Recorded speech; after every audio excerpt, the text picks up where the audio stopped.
ഇനി നെക്സ്റ്റ് നമുക്ക് organised banking സെക്ടറാണ്. ഓർഗനൈസ്ഡ് ബാങ്കിങ് സെക്ടർ എന്ന് പറഞ്ഞിട്ടുണ്ടെങ്കിൽ ആദ്യം നമുക്കൊന്ന് മനസ്സിലാക്കാം. അതിൽ നിന്ന് പറഞ്ഞിട്ടുണ്ടെങ്കിൽ റിസർവ് ബാങ്ക് ഉണ്ടായിരിക്കും, സ്റ്റേറ്റ് ബാങ്ക് ഉണ്ടായിരിക്കും, അതുപോലെ തന്നെ 7 സബ്സിഡിയറീസും 19 നാഷണലൈസ്ഡ് ബാങ്ക്സും ഇതിൻ്റെ കൂടെ തന്നെ കുറച്ച് ജോയിൻറ്റ് സ്റ്റോക്ക് ബാങ്ക്സും കൂടി ഇൻക്ലൂഡ് ചെയ്യുന്നതാണ് ഓർഗനൈസ്ഡ് ബാങ്കിങ് സെക്ടർ എന്ന് പറയുന്നത്. അപ്പോൾ ഈ ഓർഗനൈസ്ഡ് ബാങ്കിങ് സെക്ടേഴ്സിൽ 2 പാർട്ടിസിപ്പൻസാണ്, ലെൻഡേഴ്സും ബോറോവേഴ്സും. ലെൻഡേഴ്സ് പറഞ്ഞിട്ടുണ്ടെങ്കിൽ banks, commercial banks, cooperative banks and private banks like so and so. Then borrowers എന്ന് പറഞ്ഞാൽ നമുക്കറിയാം who have A deficit fund for them, അതാണ് ബോറോവേഴ്സ്. ഇനി നെക്സ്റ്റ് ആണ് പ്ലേയേഴ്സ് അല്ലെങ്കിൽ പാർട്ടിസിപ്പൻസ് ഇൻ മണി മാർക്കറ്റ്. ആരൊക്കെയാണ് മണി മാർക്കറ്റിലെ പാർട്ടിസിപ്പൻസ് നോക്കാം. ഫസ്റ്റ് വണ്ണാണ് റിസർവ് ബാങ്ക് അല്ലെങ്കിൽ RBI എന്ന് നമ്മൾ പറയും. RBI എന്ന് പറഞ്ഞിട്ടുണ്ടെങ്കിൽ എന്താണ്, ഇന്ത്യൻ മണി മാർക്കറ്റിലെ ഇമ്പോർട്ടൻറ്റ് പ്ലെയറാണ്. അതുപോലെ തന്നെ നമ്മളെ ഫിനാൻഷ്യൽ ആൻഡ് മോണിറ്ററി സിസ്റ്റത്തിൻ്റെ നെർവ് സെൻറ്ററാണ്. അതുപോലെ തന്നെ മണി മാർക്കറ്റിനെ റെഗുലേറ്റ് ചെയ്യുന്നതും അതേപോലെ ഡയറക്റ്റ് റെഗുലേഷൻസൊക്കെ ഇംപ്ലിമെൻറ്റ് ചെയ്യുന്നതും അതേപോലെ തന്നെ നമ്മളെ കൺട്രീൻ്റെ സ്പെഷ്യൽ സ്റ്റാറ്റസും കൂടിയാണ് എന്ത് RBI എന്ന് പറയുന്നത്. നിങ്ങൾ ഓൾറെഡി +2 മുതലേ പഠിച്ചു വരുന്നതാണ് RBI എന്താണെന്നുള്ളത്. Next വണ്ണാണ് government. ഗവൺമെൻറ് എന്ന് പറഞ്ഞാൽ ഇതുപോലെ തന്നെ എന്താണ്, ഏറ്റവും മോസ്റ്റ് ആക്റ്റീവ് പ്ലെയറാണ്. അതുപോലെ തന്നെ ചില സമയത്ത് ഗവൺമെൻറ്റും ലാർജസ്റ്റ് ബോറോവറും കൂടിയാണ് മണി മാർക്കറ്റിൽ. ചിലപ്പോൾ ബഡ്ജറ്റ് ഡെഫിസിറ്റ്സ് ഒക്കെ വരുന്ന സമയത്തും ഗവൺമെൻറ് ഇമ്പോർട്ടൻ്റ് റോൾ തന്നെ ഉണ്ട്. സാധാരണ രീതിയിൽ 2 ഗ്രൂപ്പ്സാണ് വരുന്നത്. ഗവൺമെൻറ് ഇൻട്രസ്റ്റ് റേറ്റ് 2 രീതിയിലാണ് വരുന്നത്. ഫിസ്ക്കൽ പോളിസി, മോണിറ്ററി പോളിസിയും. ഇതൊക്കെ നമ്മൾ മുന്നേ പഠിച്ചിട്ടുള്ളതാണ്. ഇനി നെക്സ്റ്റ് വണ്ണാണ് ബാങ്ക്സ്. ജസ്റ്റ് അറിഞ്ഞിരിക്കാം. ബാങ്ക്സ് നമുക്കറിയാം, കൊമേഴ്ഷ്യൽ ബാങ്ക് എന്ന് പറഞ്ഞിട്ടുണ്ടെങ്കിൽ മണി മാർക്കറ്റിൽ ഇമ്പോർട്ടൻറ്റ് പ്ലെയറാണ്. അവരെന്ന് പറഞ്ഞിട്ടുണ്ടെങ്കിൽ ഷോർട്ട് ടേം ഫണ്ടിൻ്റെ ലെൻഡിങ്സും ബോറോവിങ്സും ഹാൻഡിൽ ചെയ്യുന്നുണ്ട്. അതേപോലെ തന്നെ എന്താ പറയുക, നമ്മളെ ഇൻട്രസ്റ്റ് റേറ്റിലാണെങ്കിലും അതുപോലെ തന്നെ ലിക്വിഡിറ്റി പൊസിഷനിലാണെങ്കിലും ഇമ്പോർട്ടൻ്റ് ആയിട്ടുള്ള റോള് തന്നെ ഒരു ഇമ്പാക്റ്റ് തന്നെ ക്രിയേറ്റ് ചെയ്യാൻ ബാങ്ക്സിന് സാധിച്ചിട്ടുണ്ട്. നെക്സ്റ്റ് വണ്ണാണ് ഫിനാൻഷ്യൽ ഇൻസ്റ്റിറ്റ്യൂഷൻസ് എന്ന് പറഞ്ഞിട്ടെങ്കിലും മണി മാർക്കറ്റിൽ ഇമ്പോർട്ടൻറ്റ് ഡീലറാണ്. അവരും ഇത് തന്നെ ഷോർട്ട് ടേം ഫണ്ട്സ് ലെൻഡ് ചെയ്യാനും ബോറോ ചെയ്യാനും അതുപോലെ തന്നെ റീഡിസ്കൗണ്ടിങ്ങും ബിൽ ഓഫ് എക്സ്ചേഞ്ചിങ്സും ഒക്കെ നടക്കുന്നുണ്ട്. നെക്സ്റ്റ് വണ്ണാണ് കോർപ്പറേറ്റ് ഫേംസ് എന്ന് പറഞ്ഞിട്ടുണ്ടെങ്കിലും ഇതേപോലെ തന്നെ മണി മാർക്കറ്റിൽ ഷോർട്ട് ടേം ഫണ്ട്സ് മീറ്റ് ചെയ്യാൻ, അതായത് ജനറലി കോർപ്പറേറ്റ് ഫേംസ് ചെയ്യുന്നത് വർക്കിംഗ് ക്യാപിറ്റൽ റിക്വയർമെൻറ്റ്സും അതേപോലെ തന്നെ കൊമേഴ്ഷ്യൽ പേപ്പേഴ്സ്. ഇതൊക്കെ ഈ ടോപ്പിക്സൊക്കെ നമ്മൾ മുന്നേ പറഞ്ഞിട്ടുള്ളതാണ്. കൊമേഴ്ഷ്യൽ പേപ്പേഴ്സ് അതിൻ്റെ മെച്യൂരിറ്റി പീരീഡ് വരുന്നത് 7 days to 1 year ആയിരിക്കും. പിന്നെ നെക്സ്റ്റ് വണ്ണാണ് ഇൻസ്റ്റിറ്റ്യൂഷണൽ പ്ലെയേഴ്സ് ആണ്. ഇൻസ്റ്റിറ്റ്യൂഷണൽ പ്ലെയേഴ്സ് എന്ന് പറഞ്ഞിട്ടുണ്ടെങ്കിൽ mutual funds, foreign institutional players, insurance firms ഒക്കെയാണ് ഇതിൽ വരുന്നത്. ഇവിടെ ഇതുപോലെ തന്നെ അവർ ലെവൽ ഓഫ് പാർട്ടിസിപ്പേഷൻ എന്ന് പറഞ്ഞിട്ടുണ്ടെങ്കിൽ ശരിക്കും actually it depends on the regulations. Then last വണ്ണാണ് discount houses and primary dealers. ഇതുപോലെ തന്നെ മണി മാർക്കറ്റിൻ്റെ ഇൻ്റർമീഡിയറീസ് ആണ്. ഈ പ്രൈമറി ഡീലേഴ്സ് എന്ന് പറഞ്ഞിട്ടുണ്ടെങ്കിൽ RBI സെക്കൻഡറി മാർക്കറ്റിന് വേണ്ടിയിട്ട് ഗവൺമെൻറ് സെക്യൂരിറ്റീസിന് വേണ്ടിയിട്ട് ആക്റ്റീവ്ലി ഇൻട്രൊഡ്യൂസ് ചെയ്തിട്ടുള്ളതാണ് പ്രൈമറി ഡീലേഴ്സ് എന്ന് പറയുന്നത്. ഇനി നെക്സ്റ്റ് ടോപ്പിക്കിലേക്ക് പോവാം. എന്തൊക്കെയാണ് ഇന്ത്യൻ മണി മാർക്കറ്റിൻ്റെ ഡെഫിസിറ്റ്സ് അല്ലെങ്കിൽ ഡിമെറിറ്റ്സ് അല്ലെങ്കിൽ ലിമിറ്റേഷൻസ് എന്ന് പറയുന്നത്. ഒരു 11 ലിമിറ്റേഷൻസ് പറയുന്നുണ്ട്. എന്തൊക്കെയാണെന്നുള്ളത് നോക്കാം. ഫസ്റ്റ് വൺ നമ്മൾ തൊട്ട് മുന്നേ പറഞ്ഞത് തന്നെ existence of unorganised money market. അതായത് നേരത്തെ പറഞ്ഞ അൺഓർഗനൈസ്ഡ് ആയിരിക്കും, എല്ലാ കൺട്രീസിലും ഒരുപോലെ ആയിരിക്കണമെന്നില്ല. RBIൻ്റെ പ്രത്യേകിച്ചുള്ള ഒരുപാട് റൂൾസ് ആൻഡ് റെഗുലേഷൻസൊന്നും ഇതിന് ഇംപ്ലിമെൻറ്റ് ചെയ്യാൻ പറ്റണമെന്നില്ല. നമ്മൾ നേരത്തെ പറഞ്ഞ ഇൻഡിജീനിയസ് ബാങ്കേഴ്സും മണി ലെൻഡേഴ്സും ആയിരിക്കും ഇതിൽ മെയിനായിട്ട് ഉണ്ടായിരിക്കുക എന്നുള്ളതൊക്കെ പറഞ്ഞു. രണ്ടാമത്താണ് non coordination of organised and unorganised sectors. ഇവർ തമ്മിൽ എന്താണ് ഒരു കോപ്പറേഷൻ കുറവായിരിക്കും ഓർഗനൈസ്ഡും അൺഓർഗനൈസ്ഡും തമ്മിലുള്ളത്.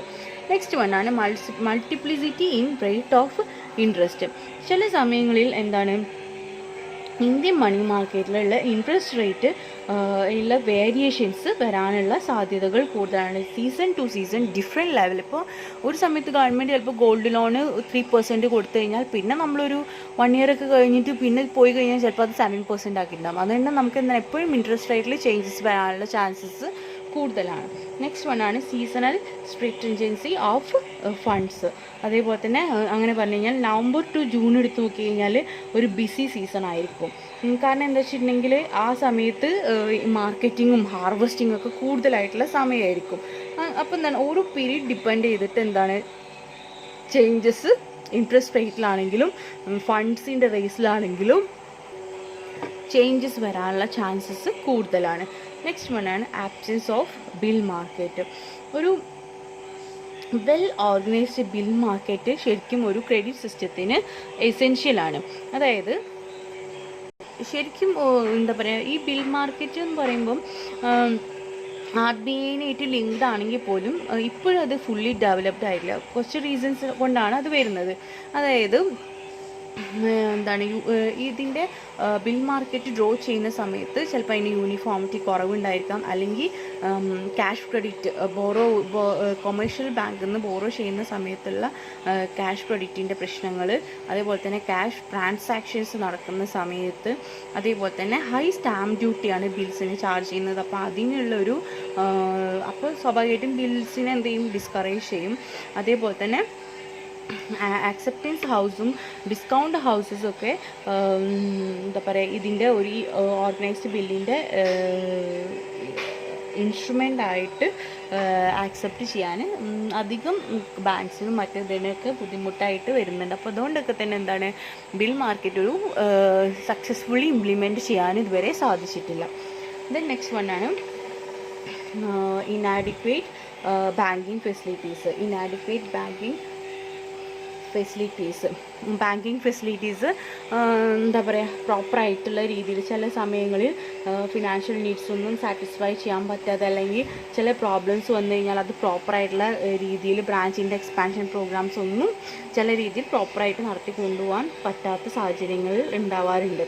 അതുപോലെ തന്നെ absence of well organised banking system. പ്രോപ്പറായിട്ടുള്ള ഓർഗനൈസ്ഡ് ആയിട്ടുള്ള അല്ലെങ്കിൽ ഇൻ്റഗ്രേറ്റഡ് ആയിട്ടുള്ള കൊമേഴ്ഷ്യൽ ബാങ്കിൻ്റെ ചില ഷോർട്ട് ടേം ക്രെഡിറ്റ് നീഡ്സൊക്കെ നമുക്ക് മീറ്റ് ചെയ്യാൻ സാധിക്കാതെ വെൽ ഓർഗനൈസ് ആവാതെ വരുന്ന സാധ്യതകളുണ്ട്. അതുപോലെ തന്നെ absence of specialised financial institutions. അതായത് സ്പെഷ്യലൈസ്ഡ് ജോബ്സ് ഒന്നും സർട്ടൻ ഫീൽഡ്, ഇപ്പോൾ ഫോർ എക്സാമ്പിൾ പറയുന്നത് ബാങ്ക് ഫോർ ടൂറിസം അല്ലെങ്കിൽ bank for financing small scale industries, ഇതിൻ്റെയൊക്കെ ചില സ്പെഷ്യലൈസേഷൻസിൻ്റെ ഒരു ആബ്സെൻസ് കാണുന്നുണ്ട്. അതുപോലെ തന്നെ absence of movement of fund. ചില സമയത്ത് എക്സ്ചേഞ്ച് ചെയ്യുന്ന സമയത്തൊക്കെ ചില കൺട്രോൾസും റിസ്ട്രിക്ഷൻസൊക്കെ വരാനുള്ള സാധ്യതകളൊക്കെ ഉണ്ടായിട്ടുണ്ട്. അതുകൊണ്ട് തന്നെ ഈ മൂവ്മെൻറ്റ് ഓഫ് ഫണ്ട്സിൻ്റെ ആബ്സെൻസും കാണുന്നുണ്ട്. അതുപോലെ തന്നെ ആബ്സെൻസ് ഓഫ് സഫിഷ്യൻ്റ് ആയിട്ടുള്ള പ്രോപ്പറായിട്ടുള്ള ഫണ്ട് മാർക്കറ്റിൻ്റെ ഒരു കുറവ്. അതായത് ജസ്റ്റ് ലൈക്ക് സബ് മാർക്കറ്റ് ആയിട്ടുള്ള നമ്മൾ നേരത്തെ പറഞ്ഞതാണ് sub market, call money market, അതേപോലെ തന്നെ ആക്സെപ്റ്റൻസ് മാർക്കറ്റിൻ്റെ ഒക്കെ ചില ആബ്സെൻസ് നമ്മൾക്ക് കണ്ടുവരുന്നുണ്ട്. ലാസ്റ്റ് വൺ ആണ് ഇൻആഡിക്വസി ഓഫ് ക്രെഡിറ്റ് ഇൻവെസ്റ്റ്മെൻറ്റ്സ്. ചില സാഹചര്യങ്ങളിൽ പ്രോപ്പറായിട്ടുള്ള ആഡിക്വേറ്റ് ആയിട്ടുള്ള ഷോർട്ട് ടേം പേപ്പർ ഇൻവെസ്റ്റ്മെൻറ്റ്സൊക്കെ കുറഞ്ഞു വന്നിട്ടുണ്ട്. ഇപ്പോൾ കമ്പാരിറ്റീവ്ലി കൂടുതലാണ്. എന്നിരുന്നാലും ആഡിക്വേറ്റ് ആയിട്ടുള്ള രീതിയിൽ തന്നെ ക്രെഡിറ്റ് ഇൻവെസ്റ്റ്മെൻറ്റ്സ് ഇല്ല എന്നാണ് പറയുന്നത്. അപ്പോൾ ഇതൊക്കെയാണ് ഇന്ത്യൻ മണി മാർക്കറ്റിൻ്റെ ഡീമെറിറ്റ്സ് പറയുന്നത്. ഇനി നമുക്ക് നോക്കാം എന്തൊക്കെ മെഷേഴ്സാണ് RBI ഈ ഡിഫക്ട്സ് ഒഴിവാക്കാൻ വേണ്ടിയിട്ട് RBI എന്തൊക്കെയാണ് കണ്ടുപിടിച്ചിട്ടുള്ളതെന്നുള്ളത് നോക്കാം. RBI പറയുന്നത് ഫസ്റ്റ് വൺ എന്താ വെച്ചിട്ടുണ്ടെങ്കിൽ കോൾ മണീൻ്റെ റേറ്റ് കൂട്ടാനുള്ള ടെൻഡൻസി വന്നപ്പോൾ RBI എന്ത് ചെയ്തു വെച്ചാൽ ബാങ്കിങ് സിസ്റ്റത്തിൽ ക്യാഷിൻ്റെ റിസർവ് ഇൻക്രീസ് ചെയ്തു. അങ്ങനെയാണ് ഫസ്റ്റ് ഒരു റെമഡി ആയിട്ട് RBI ചെയ്തത്.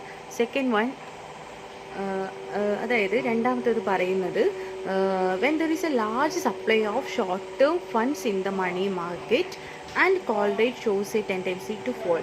അതായത് ഷോർട്ട് ടേം ഫണ്ട് മണി മാർക്കറ്റിൽ ഷോർട്ട് ടേം ഫണ്ട് കൂടിയപ്പോൾ കോൾ റേറ്റിൻ്റെ ടെൻഡൻസി കുറയാനാണ് ചാൻസ് വന്നത്.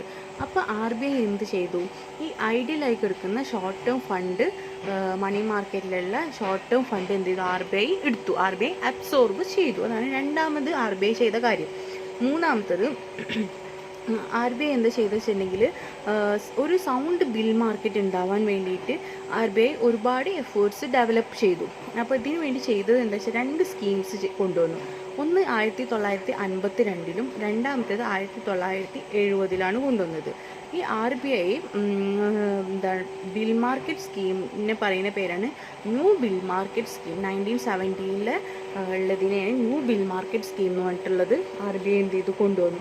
അതേപോലെ തന്നെ 1988 എന്ത് ചെയ്തു, discount and finance house of India limited എന്ന് പറഞ്ഞിട്ടുള്ള ഒരു സ്ഥാപനം എസ്റ്റാബ്ലിഷ് ചെയ്യുകയും ചെയ്തു. ഇനി മൂന്നാമത് പറയുന്നത്, ഈ ഇൻഡിജീനിയസ് ബാങ്ക്സിനെ മോഡേൺ ബാങ്കിങ് സെക്ടറായിട്ട് ഇൻ്റഗ്രേറ്റ് ചെയ്യാൻ RBI ശ്രമിച്ചിട്ടുണ്ട്. അതിന് വേണ്ടിയിട്ട് 1937 ഒരു സ്കീം കൊണ്ടുവന്നു. ആ സ്കീമിൽ പറയുന്നത് 3 കാര്യങ്ങളാണ് പറയുന്നത്. ആദ്യത്തേത് പറയുന്നത്, ഇൻഡിജീനിയസ് ബാങ്കിനെ നോൺ ബാങ്കിങ് ബിസിനസ്സായിട്ട് ഗിവ് അപ്പ് ചെയ്തു.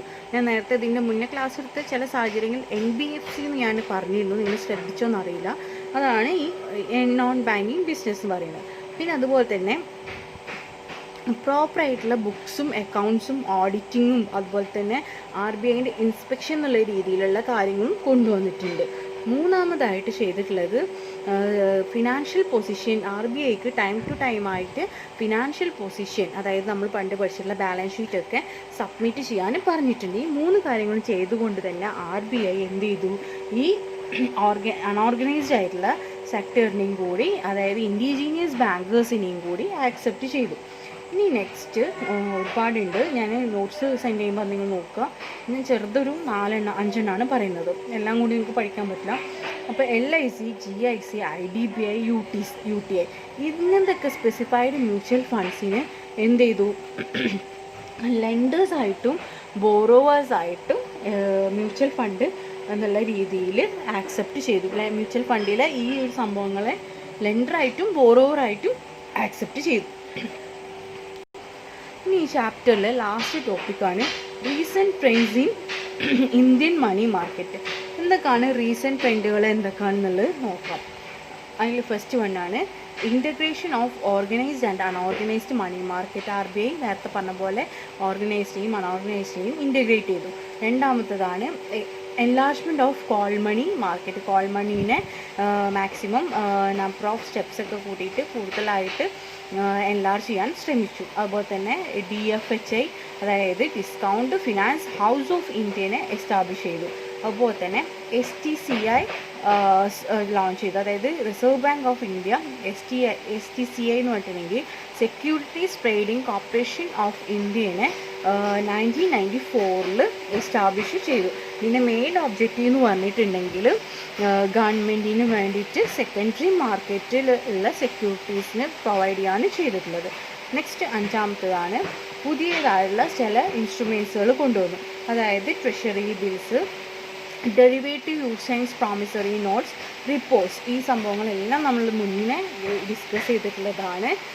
പിന്നെ അതുപോലെ തന്നെ വേറൊരു 4 കൂടി ഉണ്ട്, collateralised borrowing and lending obligation. അതേപോലെ തന്നെ മണി മാർക്കറ്റ് മ്യൂച്വൽ ഫണ്ട് നമ്മൾ പറഞ്ഞതാണ്. Deregulation of the interest rate. Deregulation of the interest rate എന്ന് പറഞ്ഞിട്ടുണ്ടെങ്കിൽ ഇൻട്രസ്റ്റ് റേറ്റിലുള്ള എന്താ പറയുക, ലിബറൽ ആയിട്ടുള്ള ഒരു നേച്ചർ കൊണ്ടുവന്നു. അതായത് ഭയങ്കര കർക്കശമായിട്ടുള്ള ഇൻട്രസ്റ്റ് റേറ്റിനൊക്കെ മാറ്റി അഗ്രികൾച്ചറായിട്ടും എഡ്യൂക്കേഷനായിട്ടും പല തരത്തിലായിട്ട് ഇൻട്രസ്റ്റിനെ ഡിവൈഡ് ചെയ്തിട്ട് കൂട്ടിയും കുറച്ചെല്ലാം ഒരു ലിബറൽ സിസ്റ്റം കൊണ്ടുവന്നു. ദെൻ നെക്സ്റ്റ് വണ്ണാണ് offers market rates of interest. മാർക്കറ്റിലുള്ള എന്താണോ ഇൻട്രസ്റ്റ് ആ റേറ്റ് ജനങ്ങൾക്ക് ഓഫർ ചെയ്യാൻ സാധിച്ചു. പിന്നെ നെക്സ്റ്റ്, അപ്പോൾ നമ്മൾ ഇത്രയും പറഞ്ഞത് എന്ന് പറഞ്ഞിട്ടുണ്ടെങ്കിൽ പുതിയതായിട്ടുള്ള ഇൻസ്ട്രുമെൻറ്റ്സുകളെ കുറിച്ചിട്ടാണ് പറഞ്ഞത്. ഇനി നെക്സ്റ്റ് വണ്ണാണ് 6th വണ്ണാണ് setting up of credit rating agencies. Credit rating ഏജൻസികളെ കൊണ്ടുവന്നു, അതായത് CRISIL, CARE, ISRA എന്നൊക്കെ പറഞ്ഞിട്ടുള്ളത് എസ്റ്റാബ്ലിഷ് ചെയ്തു. അതുപോലെ തന്നെ അജണ്ട ഫോർ ഫ്യൂച്ചർ ആക്ഷൻ, അതായത് പലതരത്തിലുള്ള നരസിംഹം കമ്മിറ്റി പോലത്തെ കമ്മിറ്റികളൊക്കെ ഫ്രെയിം ചെയ്തിട്ട് RBI എന്ത് ചെയ്തു, പുതിയ രീതിയിലുള്ള പല ഫ്യൂച്ചർ പ്ലാൻസുകളും ഇംപ്ലിമെൻറ്റ് ചെയ്യാൻ തുടങ്ങി. Then next 8th one, liquidity adjustment facility. അതായത് ഇതേപോലെ ഈ നരസിംഹം കമ്മിറ്റീനെ RBI ഇതാക്കിക്കൊണ്ട് ലിക്വിഡിറ്റി അഡ്ജസ്റ്റ്മെൻറ്റ് ഫെസിലിറ്റീസ് എല്ലാം ഇംപ്ലിമെൻറ്റ് ചെയ്തു. പിന്നെ അതുപോലെ തന്നെ introduction of interest rate swaps, derivative ഇൻസ്ട്രുമെൻറ്റ്സിലൊക്കെ പുതിയ ഫ്രെയിം വർക്ക്സ് ഒക്കെ കൊണ്ടുവന്നു RBI. എന്നിട്ട് പുതിയ രീതിയിലുള്ള ഇൻട്രസ്റ്റ് സ്വാപ്സ് ഒക്കെ ഇംപ്ലിമെൻറ്റ് ചെയ്തു. പിന്നെ നെക്സ്റ്റ് വണ്ണാണ് ഇലക്ട്രോണിക് ഡീലിംഗ് സിസ്റ്റം. നമുക്കറിയാം, ഇന്ന് നമ്മൾ ഡെപ്പോസിറ്റ് ചെയ്യണമെങ്കിലും വിഡ്രോ ചെയ്യണമെങ്കിലും അതുപോലെ നമ്മൾ ബാലൻസ് അറിയണമെങ്കിലും ഏത് തരത്തിലാണെങ്കിലും നമുക്ക് നമ്മളെ ഫണ്ട്, അതായത് ഷെയർസ് ആണെങ്കിലും എല്ലാം നമുക്ക് വീട്ടിലിരുന്നിട്ട് സ്വിച്ച് ചെയ്യാനും സ്വിച്ച് ഓഫ് ചെയ്യാനും അതുപോലെ തന്നെ നമുക്ക് വിൽക്കാനും സെയിൽ ചെയ്യാനും പർച്ചേസ് ചെയ്യാനും എല്ലാ തരത്തിലും ഇലക്ട്രോണിക് ഡീലിങ്സ് ആണ് ഇന്ന് നമ്മൾ ഇംപ്ലിമെൻറ്റ് ചെയ്യുന്നത്. എല്ലതും ട്രാൻസ്പെറൻ്റ് ആയിട്ടുള്ള രീതിയിലാണ് നമ്മളിന്ന് ചെയ്യുന്നത്. നെക്സ്റ്റ് വണ്ണാണ് phased exit of non banks from the call notice money market. അതുപോലെ തന്നെ പ്യുവർ ആയിട്ടുള്ള ഇൻ്റർ ബാങ്ക് മാർക്കറ്റാണ് നമ്മളിപ്പോൾ ചെയ്യുന്നത്. അതായത് participation of banks and primary ഡീലേഴ്സും കൂടി ഇതിൽ വരുന്നുണ്ട്. പിന്നെ നെക്സ്റ്റ് വണ്ണാണ് സ്ട്രെങ്തനിങ്സ് ഓഫ് പേയ്മെൻറ്റ് സിസ്റ്റം ഒന്നുകൂടി ഡെവലപ്പ് ചെയ്തു, ഇൻഫ്രാസ്ട്രക്ചറൊക്കെ നന്നായിട്ട് ഇൻക്രീസ് ചെയ്തു. അതുപോലെ തന്നെ പലതരത്തിലുള്ള നെഗോഷിയേറ്റഡ് ഡീലിംഗ് സിസ്റ്റംസ് എല്ലാം ഇൻട്രൊഡ്യൂസ് ചെയ്തു. അങ്ങനെ RTGS ഒക്കെ വന്നു. RTGS real time gross settlements ആണ്. നിങ്ങൾ ഓൾറെഡി ചെയ്തിട്ടുണ്ടാവുമല്ലോ. ക്യാഷ് ട്രാൻസ്ഫറിങ് എല്ലാം പെട്ടാൽ ഇപ്പോൾ തന്നെ അക്കൗണ്ടിലേക്ക് ക്യാഷ് വരുന്ന രീതിയിലൊക്കെ അത്രയും ഫാസ്റ്റസ്റ്റ് ആയിട്ടുള്ള രീതിയിലുള്ള പേയ്മെൻറ്റ് സിസ്റ്റംസ് എല്ലാം ഗവൺമെൻറ് കൊണ്ടുവന്നു. അതുപോലെ തന്നെ നെക്സ്റ്റ് വണ്ണാണ് പലതരത്തിലുള്ള ഇൻസ്ട്രുമെൻറ്റ്സും, അതായത് CDs CPS എന്നൊക്കെ പറഞ്ഞ പോലെ free accessible non banking participants എല്ലാം കൊണ്ടുവന്നു. അപ്പം ഇതാണ് നമ്മളെ സെക്കൻഡ് ചാപ്റ്റർ അവസാനിച്ചു. നന്നായിട്ട് പഠിക്കുക എല്ലാവരും. Thank you.